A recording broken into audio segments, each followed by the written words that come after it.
लेना एक न देना दो। एक पोखर के पास एक मोर और कछुआ साथ साथ रहते थे। मोर पेड़ पर रहता और दाना चुगता खाकर प्रसन्न रहता। उसका मित्र कछुआ पोखर में रहता और बीच बीच में पोखर से बाहर निकलकर मोर के साथ देर तक बातें करता। एक बार उस स्थान पर एक बहेलिया आया और उसने मोर को अपने जाल में फंसा लिया। वह मोर को बेचने के लिए हाट की ओर से जाने लगा।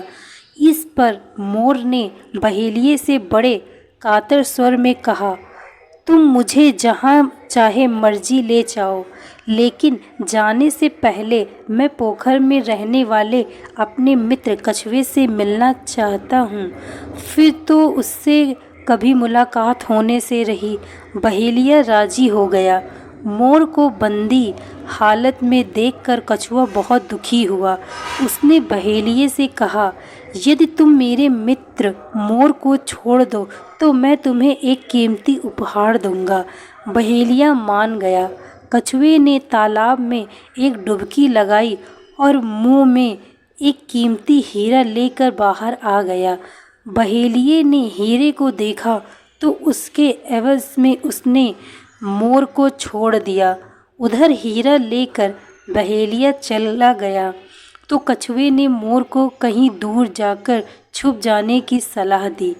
मित्र की बात मानकर मोर दूर चला गया। रास्ते में बहेलिये को लालच आ गया।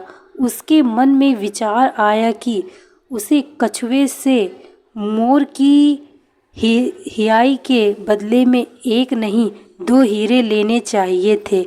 यह ख्याल आते ही वह कछुए से मिलने पोखर पर आया। उसने कछुए से कहा कि मुझे मोर की रिहाई के बदले एक की जगह 2 हीरे चाहिए थे। उसकी बात सुनकर कछुआ समझ गया कि उसके मन में लालच आ गया है। सो कछुए ने बहेलिये से कहा, ठीक है, मैं तुम्हें इसके साथ का दूसरा हीरा ला देता हूँ। जरा मुझे पहला वाला हीरा दे दो। बहेलिये ने कछुए को हीरा दे दिया। कछुए ने हीरा लिया और पोखर में चला गया और बहुत देर तक वापस नहीं आया। यह प्रसंग सभी को मालूम हो गया और सब कहने लगे कि बहेलिये को एक हीरा वापस नहीं देना चाहिए था और ना ही कछुए को 2 हीरे देने थे। तभी से यह कहावत मशहूर हो गई, लेना एक न देना दो। दोस्तों, मैं आशा करती हूँ आपको यह कहानी अच्छी लगी होगी। यदि कहानी अच्छी लगी हो तो वीडियो को लाइक तथा चैनल को सब्सक्राइब अवश्य करें। Thank you so much watching this video. Like, share and subscribe.